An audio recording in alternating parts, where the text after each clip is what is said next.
呢條片會介紹 eigenvalues 同埋 eigenvectors 嘅概念。假設我哋有呢一個 matrix A 同埋 vector x，當我哋嘗試將 A 乘以 x 時，我哋會得到 vector 63，而你會發現其實係等於3個 x。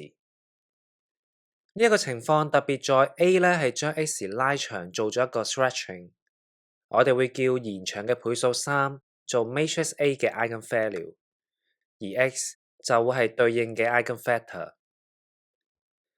大概理解咗個 idea，我哋睇一睇定義。假設 A 係一個 n 乘 n 嘅 square matrix，如果有一支 non-zero 嘅 vector x，A 乘以 x 係將佢拉長或者縮短，亦即係答案係等於 lambda 咁多個 x 嘅一個倍數。我哋會叫拉長縮短嘅倍數 lambda 做 A 嘅 eigenvalue，而 x 就係屬於 lambda 嘅 eigenvector。咁我哋可以點樣揾 eigenvalue 呢？首先，我哋假設 lambda 係 A 嘅 eigenvalue，x 係對應嘅 eigenvector，即係話 A 乘以 x 就會等於 lambda 乘以 x。我哋可以將 lambda x 寫做 lambda 乘以 identity matrix I 再乘以 x， 調位搬去左手邊，右邊會係 zero factor， 抽個 x 出嚟。因為 eigenvector 一定係 non-zero factor， 所以呢一個 homogeneous system 會有一個 non-trivial solution， 亦即係話 A 減 lambda I 佢嘅 determinant 係會等於0。透過解呢一個方程就會揾到 eigenvalue lambda 嘅數值，而我哋亦都會叫 A 減 lambda I 嘅 determinant 做 characteristic polynomial。揾到 eigenvalue lambda 之後，可以代返入去。解 A 減 lambda I 乘以 x 等於 zero factor， 揾返對應嘅 eigenvector x。接下嚟會睇3個例子，先睇第一個。A 係一個2乘2嘅 matrix， 我哋要揾佢嘅 eigenvalues 同埋對應嘅 eigenvectors。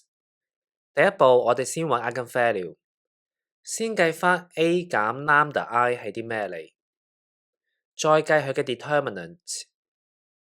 將佢等於0，你會得出 lambda 等於-3或者4，亦即係我哋有兩個 eigenvalues。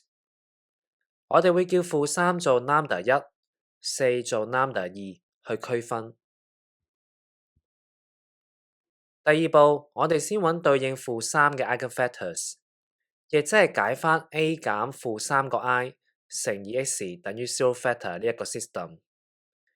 將佢變作 augmented matrix 做 Gaussian elimination， 我哋叫 x2 做 alpha， 會得出 x 係 factor -1/3 嘅 multiples，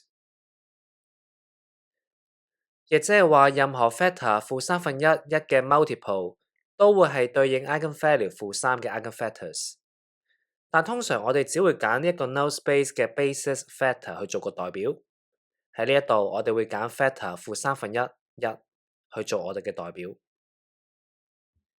之後我哋會揾對應4嘅 eigenvectors， 亦即係解 A 減 4i 乘以 x 等於 zero factor 呢一個 system， 將佢變作 augmented matrix 做 Gaussian elimination， 叫 x2 做 alpha， 你會得出 x 係 factor 21嘅 multiples， 亦即係話任何 factor 21嘅 multiples 都會係對應 eigenvalue 4嘅 eigenvectors。同樣我哋會揀 factor 21作為我哋嘅代表。我哋睇下第二個例子。A 係一個3乘3嘅 matrix， 我哋要揾佢嘅 eigenvalues 同埋對應嘅 eigenvectors。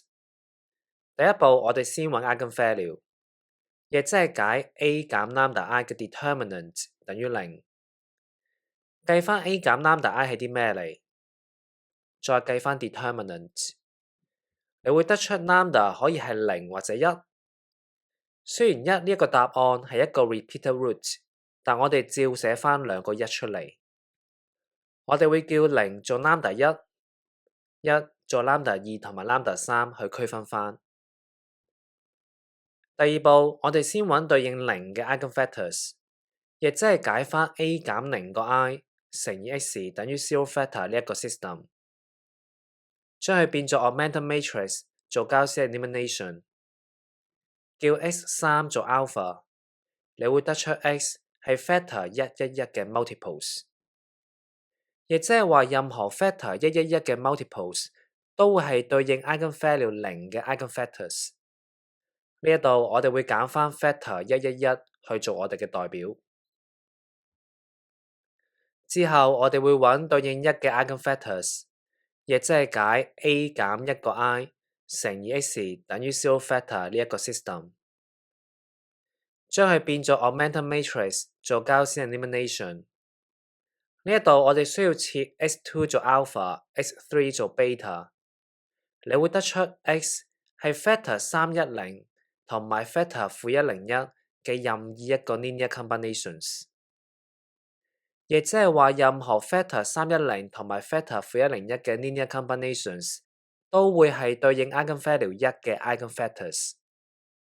呢個 null space 有兩支 basis factors， 所以我哋會揀 factor 310同埋 factor -101作為我哋嘅代表，去對應 eigenvalue 1。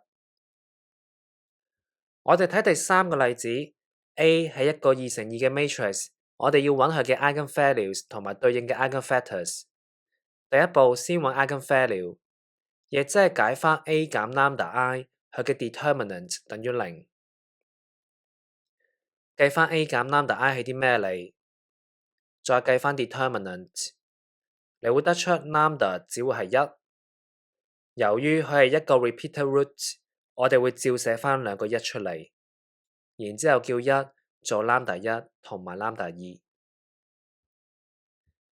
之後我哋會揾返對應1嘅 eigenfactors， 亦即係解 a 減1個 i 乘以 x 等於 zero factor 呢一個 system， 將佢變做 augmented matrix 做 Gaussian elimination， 叫 x1 做 alpha， 我哋會得出 x 係 factor 10嘅 multiples， 亦即係話任何 factor 10嘅 multiples 都會係對應 eigenvalue 1嘅 eigenfactors。喺呢一度我哋會揀返 factor 10作為我哋嘅代表。睇完3個例子之後，我會再介紹多2個字眼。呢一個係第一個例子嘅結果。首先 algebraic multiplicity 係指 eigenvalue 喺 characteristic polynomial 等於0嘅時候佢出現嘅次數。eigenvalue -3出現1次 ，eigenvalue 4都係出現1次。而 geometric multiplicity 係指 a 減 lambda i 嘅 null space 佢嘅 dimension， 又或者最後你揀咗幾多支 factors 作為代表對應 eigenvalues 嘅 eigenfactors。eigenvalue -3有1個代表 ，eigenvalue 4都係有1個代表。